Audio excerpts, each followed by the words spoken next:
नमस्कार मेरे प्यारे दोस्तों, आज तक आपने कई प्रेम कहानियां सुनी और देखी होगी। हिंदुओं के महत्वपूर्ण ग्रंथ महाभारत में भी कई प्रेम कहानियों का जिक्र है, लेकिन आपने कुछ चुनिंदा कहानियां अपनी माँ, दादी या फिर नानी से सुनी होगी।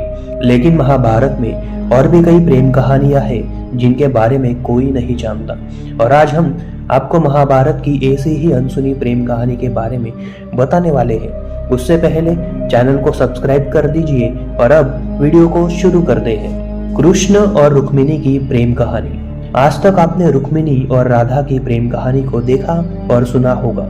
पूरा वृंदावन दोनों की प्रेम कहानियों से महकता है, लेकिन हमारे वेदों में राधा का कोई जिक्र नहीं किया गया है, बल्कि वेदों के अनुसार कृष्णा की 7000 पत्नियों में से एक रुक्मिणी को उनकी प्रिय पत्नी बताया गया है। कहते हैं कि रुक्मिणी से विवाह करने के लिए कृष्ण ने खूब पापड़ बेले। श्री कृष्ण और रुक्मिणी की प्रेम कहानी बड़ी रोमांचक और दिलचस्प है।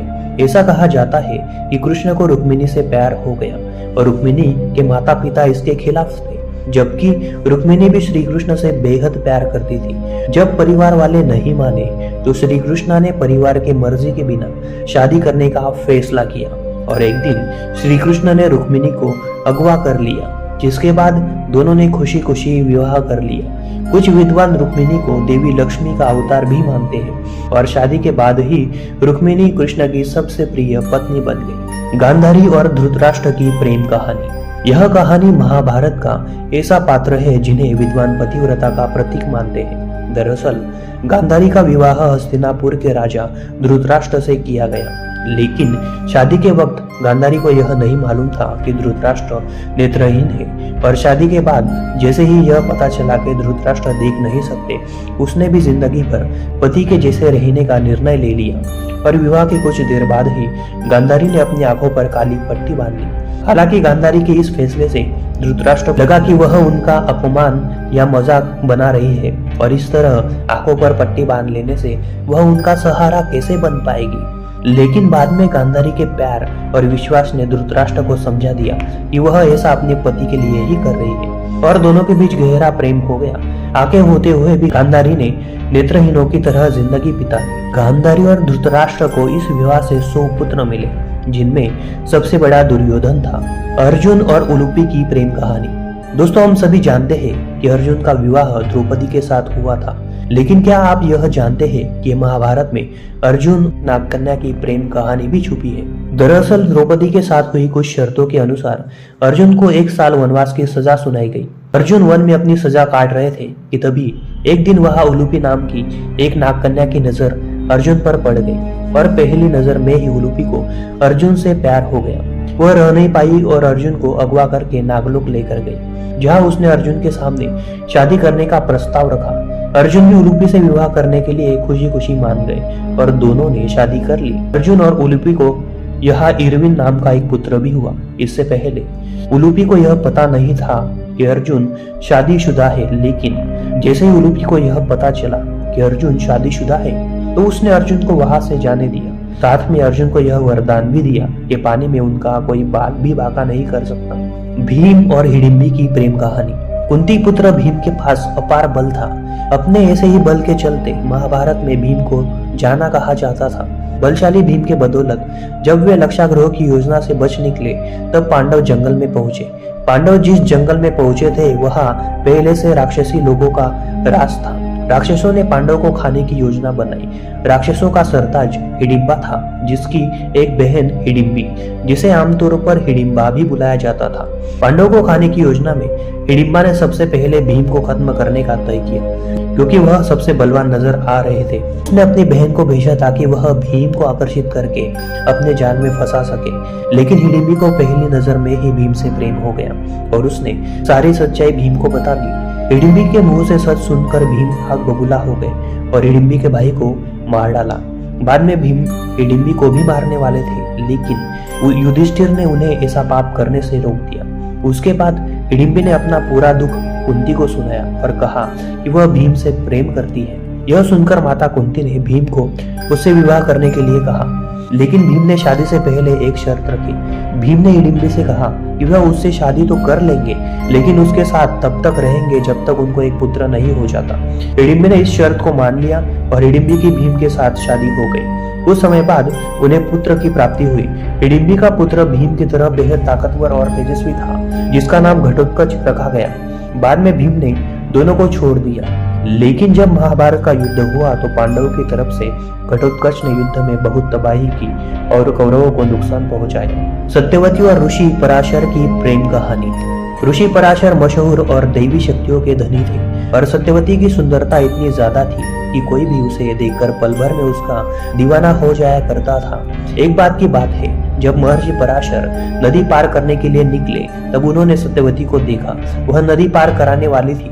तभी ऋषि पराशर ने कहा कि वह उसके साथ सहवास करना चाहते हैं और उन दोनों की रचना एक अनैतिक संतान के जन्म के लिए ही की गई है, जिस पर पहले तो सत्यवती ने मना किया, लेकिन बाद में 3 शर्तों के साथ सत्यवती ने ऋषि पराशर की बात मान ली। 3 शर्तों में सत्यवती की पहली शर्त थी कि उन्हें शारीरिक संबंध बनाते समय कोई न देखे, जिसके बाद ऋषि पराशर ने एक कृत्रिम गोला बनाया जिसमें उन दोनों के सिवाय कोई न आ सके। सत्यवती की दूसरी शर्त थी कि उसके कुंवारेपन पर कोई दाग न लगे, तो ऋषि ने सत्यवती को वरदान दिया कि जब वह संतान को जन्म देगी तो उसके तुरंत बाद ही उसे कौमार्यता प्राप्त होगी। अब सत्यवती की तीसरी शर्त थी कि उसके शरीर से आने वाली मछली जैसी दुर्गंध को बदलकर एक अद्भुत खुशबू में बदल दे।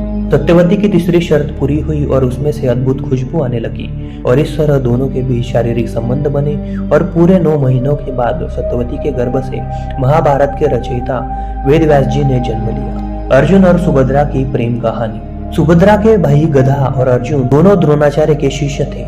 एक बार अर्जुन अपने मित्र कृष्ण से मिलने गए तो उनकी मुलाकात सुभद्रा से हुई। पहली नजर में ही दोनों एक दूसरे की तरफ काफी आकर्षित हुए और कुछ समय के बाद दोनों के बीच प्रेम हो गया। परेशानी तब आती है जब सुभद्रा की शादी दुर्योधन से होने वाली थी। अब क्योंकि कृष्ण सुभद्रा अर्जुन की प्रेम कहानी से वाकिफ थे, इसलिए उन्होंने अर्जुन को सुभद्रा के साथ भगाकर शादी करने की सलाह दी, जिसके बाद अर्जुन ने ऐसा ही किया और दोनों ने भागकर एक दूसरे से शादी कर ली। इस विवाह से अर्जुन और सुभद्रा का एक बेटा हुआ। हम उसे अभिमन्यु के नाम से जानते हैं। सत्यवती और शांतनु की कहानी। ऋषि पराशर के वरदान के बाद सत्यवती से अद्भुत सुगंध आया करती थी, जिसे 9 मील दूर से भी सूंघा जा सकता था। शांतनु और सत्यवती के प्रेम की वजह भी यह खुशबू बनी। दरअसल शांतनु और सत्यवती की मुलाकात जंगल में हुई, जहाँ शांतनु शिकार करने गए थे। काफी दूर से ही शांतनु को सत्यवती की महक ने मोहित कर लिया और वह इस खुशबू की तरफ खींचे चले आए। उन्होंने देखा कि नाव पर एक कन्या बैठी हुई है जो बेहद खूबसूरत है और उसके शरीर से ही यह महक आ रही है। इसके बाद शांतनु सत्यवती के नाव में बैठ गए और उनसे नदी पार कराने के लिए कहा। नदी के किनारे जाने के बाद शांतनु ने फिर से नदी के इस पार आने की इच्छा रखी और इस तरह से 3 से 4 चक्कर हो गए।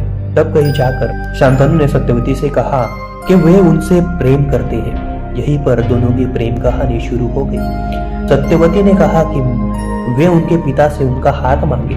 जब शांतनु सत्यवती का हाथ मांगने गए तो सत्यवती के पिता ने शर्त रखी, सत्यवती से होने वाला पुत्र सिंहासन का उत्तराधिकारी बनेगा।